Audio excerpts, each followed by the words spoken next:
ನಮ್ಮ ಸರ್ಕಾರ ಈಗಾಗಲೇ ನಮ್ಮ ಉಸ್ತುವಾರಿ ಸಚಿವರು ಹೇಳಿದಂತೆ ಬಡ ಜನರ ಆರೋಗ್ಯ, ಅವರ ಆರ್ಥಿಕ ಪರಿಸ್ಥಿತಿ, ಅವರ ವಿದ್ಯಾಭ್ಯಾಸದ ಕಡೆ ಹೆಚ್ಚು ಒತ್ತು ಕೊಟ್ಟಿರ್ತಕ್ಕಂಥದ್ದು ಸನ್ಮಾನ್ಯ ನಮ್ಮ ನೆಚ್ಚಿನ ಮುಖ್ಯಮಂತ್ರಿಗಳಾಗಿರ್ತಕ್ಕಂಥ ಸಿದ್ದರಾಮಯ್ಯ ನೇತೃತ್ವದ ಸರ್ಕಾರ ಅಂತೇಳಿ ಹೆಮ್ಮೆಯಿಂದ ಹೇಳಲಿಕ್ಕೆ ಬಯಸ್ತಾ ಇದ್ದೇನೆ. ರಾಜಕಾರಣದಲ್ಲಿ ಯಾರಿಗೂ ಅಧಿಕಾರ ಶಾಶ್ವತವಲ್ಲ. ಅಧಿಕಾರ ಇರ್ತದೆ, ಹೋಗ್ತದೆ. ಆದ್ರೆ ನಮ್ಮ ನಡವಳಿಕೆ ಯಾವಾಗಲೂ ಚೆನ್ನಾಗಿರ್ಬೇಕು ಅನ್ನೋದನ್ನ ನಾನು ಯಾವಾಗಲೂ ರಾಜಕಾರಣದಲ್ಲಿ ನೆನಪು ಮಾಡೋದು, ಈ ಕ್ಷೇತ್ರದಲ್ಲಿ 3 ಬಾರಿ ಸಂಸತ್ ಸದಸ್ಯರಾಗಿರ್ತಕ್ಕಂಥ ಸನ್ಮಾನ್ಯ ದಿವಂಗತ ಡಿ.ಸಿ. ಶ್ರೀಕಂಠಪ್ಪನವರನ್ನ ನಾನು ಯಾವಾಗಲೂ ನೆನೆಸ್ತೇನೆ. ಅವರು ಕೇವಲ ಅವರ ನಡವಳಿಕೆಯಿಂದ 3 ಬಾರಿ ಇಲ್ಲಿ ನನ್ನ ಬಿಸ್ನೆಸ್ ಗೆ GST ನೋಟಿಸ್ ಬಂದಿದೆ, ಏನ್ ಮಾಡ್ಬೇಕು ಅಂತ ಗೊತ್ತಾಗ್ತಿಲ್ಲ. ಇಮಿಡಿಯೇಟ್ಲಿ ಒಬ್ಬ GST ಎಕ್ಸ್ಪರ್ಟ್ ಹತ್ರ ಮಾತಾಡು. ಎಲ್ಲಿ ಹುಡುಕೋದು? ಬಾಸ್ ವಾಲಾ ಬಿ ದ ಬಾಸ್. ಸಭಾ ಸದಸ್ಯರಾಯಿತು. ಅದು ಒಬ್ಬ ರಾಜಕಾರಣಿಗೆ ಇರ್ತಕ್ಕಂಥ ಒಂದು ನಡವಳಿಕೆ ಅನ್ನೋದನ್ನ ನಾನು ಹೆಮ್ಮೆಯಿಂದ ಹೇಳಲಿಕ್ಕೆ ಬಯಸ್ತೇನೆ.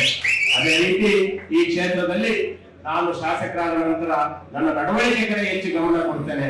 ನಾನು ಯಾವತ್ತೂ ಅಭಿವೃದ್ಧಿ ದೃಷ್ಟಿನಲ್ಲಿ, ಅಭಿವೃದ್ಧಿ ವಿಚಾರದಲ್ಲಿ ಯಾವತ್ತೂ ರಾಜಕೀಯ ಮಾಡೋದಿಲ್ಲ, ಜಾತಿಯನ್ನು ಮಾಡಲ್ಲ, ಯಾವುದೇ ಪಕ್ಷಭೇದವನ್ನು ಮಾಡುವಂತ ಕೆಲಸವನ್ನ ನಾನು ಮಾಡಿಲ್ಲ ಅನ್ನೋ ಒಂದು ಮಾತನ್ನ ಈ ಸಂದರ್ಭದಲ್ಲಿ ಹೇಳ್ತಾ, ರಾಜಕಾರಣ ಯಾವತ್ತೂ ಪ್ರೀತಿಯಿಂದ ಎಲ್ಲರನ್ನೂ ಬೇಕಾದ್ರೆ ಗೆಲ್ಬಹುದು.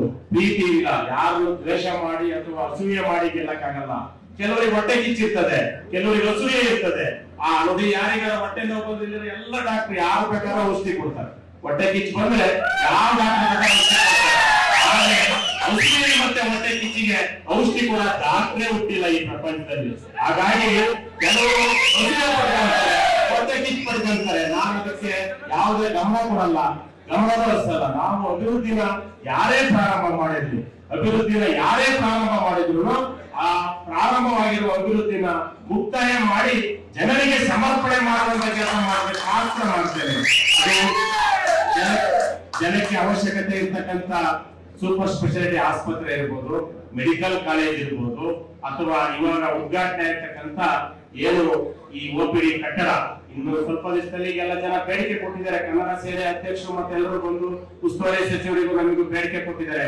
ಆಸ್ಪತ್ರೆಯಲ್ಲಿ ಒಳರೋಗಿಗಳಿಗೆ ಒಂದು ಹೊಸ ಕಟ್ಟಡ ಬೇಕು ಅಂತ ಹೇಳಿದರೆ ಖಂಡಿತ ನಮ್ಮ ಉಸ್ತುವಾರಿ ಸಚಿವರ ನೇತೃತ್ವದಲ್ಲಿ ಮುಖ್ಯಮಂತ್ರಿಗಳ ಬಳಿ ತೆರಳಿ ಒಳರೋಗಿಗಳಿಗೆ ಒಂದು ಕಟ್ಟಡವನ್ನ ಖಂಡಿತ ಮಂಜೂರು ಮಾಡಿಸ್ತೇವೆ ಅನ್ನೋ ಒಂದು ಮಾತನ್ನ ಹೇಳ್ತಾ, ಬಹುಶಃ ನೋಡಿ, ನಮ್ಮ ಸರ್ಕಾರ ಬಂದ ಮೇಲೆ ಆ ರೀತಿ ಹೊಟ್ಟೆ ಕಿಚ್ಚುಪಡೋದಾಗಿದೆ. ಇವತ್ತೇನು ನಮ್ಮ ಮೆಡಿಕಲ್ ಕಾಲೇಜು ಅವತ್ತು 336 ಕೋಟಿಗೆ ಸ್ಯಾಂಕ್ಷನ್ ಆಗಿತ್ತು.